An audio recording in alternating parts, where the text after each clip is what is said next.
Welcome back to Cabral HouseCall. I'm Stephen Cabral, board-certified naturopathic doctor, and today we're going to answer your questions on a Motivation and Mindset Monday. But I just want to let you know that if you didn't tune into the last episode of the importance of surrounding yourself with the right people and how the sum of the 5 people you spend the most time with really does dictate where you're at in your life and where you're going, definitely tune into that. Really, really fun show. I think you'll enjoy it. It was a short one, but really, really a lot of information. All right, so let's get into our questions of the day. So our question today, our first one is from Janet. Janet is asking, how can I not let my family influence my own choices as well as my kids when we're around them? All right, so again, really common question. We actually get this quite a bit. So if you've asked this question, Janet did ask it, but again, we're lumping it together with this question. So a lot of them say, I'm with my family on the weekend. They're making choices that I'd rather have my kids not be doing, like eating pizza or ice cream or any of those things. And should I not let my kids do it, or should I not, do it myself? So here's how I think about that. If it's an every once in a while thing, meaning like, let's say you celebrate Christmas, and let's say on the 4th of July you get together with family. If it's only a couple times every year, I honestly don't know if it's that big a deal or whether it's worth it to get into discussions and all of that. Maybe those are the days that you do allow for a little bit of liberalness in your diet plan for yourself and your kids if you want to. Again, it's always your choice.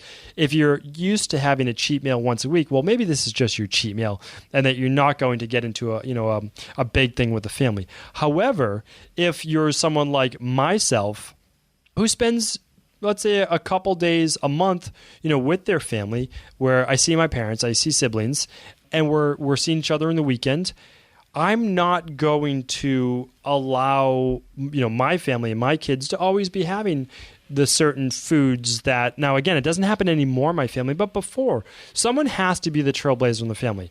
And I was simply not going to let my kids have ice cream all the time. And you can say, well, that's depriving your kids of ice cream or those types of things. I don't think it is. And here's why.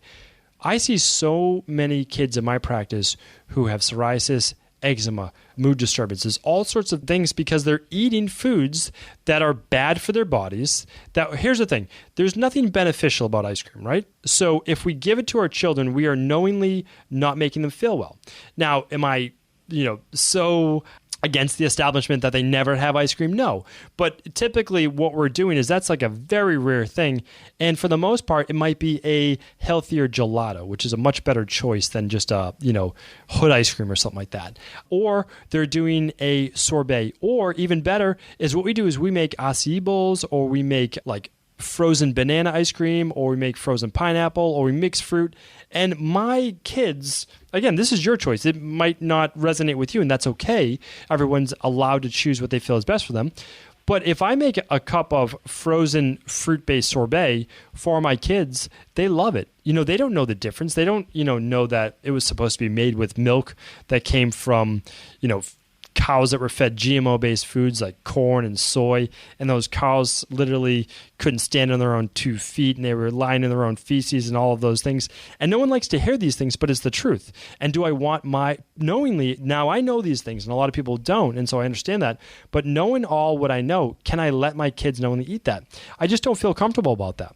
Every once in a while, well, sure, every once in a while for everything. That's my philosophy. And again, some people might say absolutely not, but I'm certainly not middle of the road, but I can let you know this. I'm not going to let anyone else's influences or peer pressure, any of those things, decide my choices of what I feel is best for myself and my family. I had to learn that the hard way, and I don't want my children to go through that. If I thought food was benign, then I would certainly allow it to be no big deal, but food is not benign. It's simply not. Eating hot dogs from processed meat that we know comes from diseased cows is not something I'm going to allow my kids to have. Again, every once in a while, well, maybe, but I'd rather buy a grass-fed hot dog or something like that if they're going to have that. But it's not something that typically is going to occur in my house. So, Janet, what I'm saying to you is you need to figure out your philosophy and what you feel comfortable with.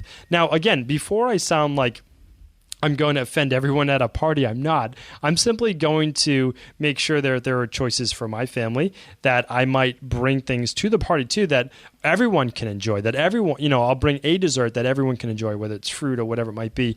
And if it's cooking on the grill, maybe I bring a different type of food. But again, I'm bringing choices. I'm only added to it. And I'm not saying that what the person, whether it's friends or family, is doing is bad. That's not my decision for them. And I never say that to anyone. I simply say, I'm not going to partake in that. Again, it's not necessarily bad. It's just a choice that we've decided not to make. And that's it. Is it easy? Absolutely not. And there was a little bit of a learning curve. And I had to sometimes a little bit of give and take in the beginning and bring my own gluten-free based foods and non-dairy foods to parties. But again, you might say dairy's fine for you, and that's okay as well. You have to just do what's best for you. So a little bit of a longer answer, but I felt like I had to give a little bit more on that and let you know that there's a big difference between every now and again, a couple times a year, versus an every week or every other week basis. That's when you really have to make your decisions around your philosophy. I hope that helps. Okay. And Phil is up next. Phil O. So Phil says, I'm 54 years old and have never set any real plans for myself. Is it too late, and where should I even start? So, great question. And Phil's question definitely resonates with me because it's almost like every year that goes by, once you get past, let's say, the age of 30, you're always kind of looking, I think, at the other half to your life. The other thing is like, am I going to be able to accomplish everything that I want to accomplish in my life? Is it too late to go back to school? Is it too late to switch jobs? Is it too late to get my body back in shape, to take up a sport, to, try a sprint triathlon and any of these things? And I get these questions over and over. And what I can tell you this, Phil, is that it really is, honestly, it's never too late. You cannot live with regrets. You just can't live with them. So what I would say is this: the problem that most people run into, and Phil, this might be your thing, is, you're asking where should you even start. You can't have 100 goals to start on, right?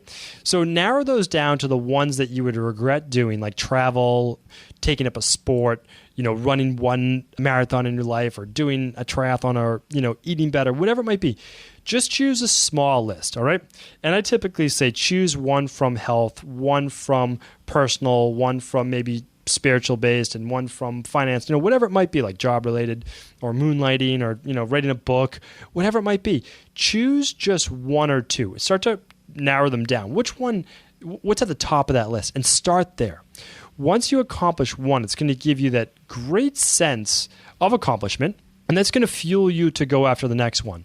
But if you're scattered and you're trying to do 20 things at once, it's going to be a lot harder to accomplish anything, and much better to accomplish a half a dozen things over the next few years than to just do a little bit of everything and feel like you've accomplished nothing. So, Phil, you have plenty of time. Start now, and I think you're in a great position because you're at that point where you understand that you want to start accomplishing things that have real meaning in your life. So go after it, and then send us a success story. I'd love to hear how you did. All right. Terence is up next. Terence, he's asking, can or should your goals change every month or year? Okay, so this is it's an interesting question, because here's the thing. I have pretty strong feelings on this. And one is this: you're going to have some goals that will never change on a yearly basis. By change, I mean like they just don't do it completely 180. It's because it's part of your dogma or philosophy. So if my goal right now is to reach as many people as possible and help them transform their body through wellness, and that includes weight loss, that includes all the anti-aging based principles, that's a long-term goal. But the yearly goals going after that may change, meaning so in 2014, I wasn't doing a podcast, and in 2015, it wasn't either. I just launched it, was thinking about it in 2015. So that's changing. What I'm doing to go about my longer-term goal is changing, but that's not changing. So yes, yearly goals absolutely can change, but be very wary or leery about changing your monthly goals. And here's why.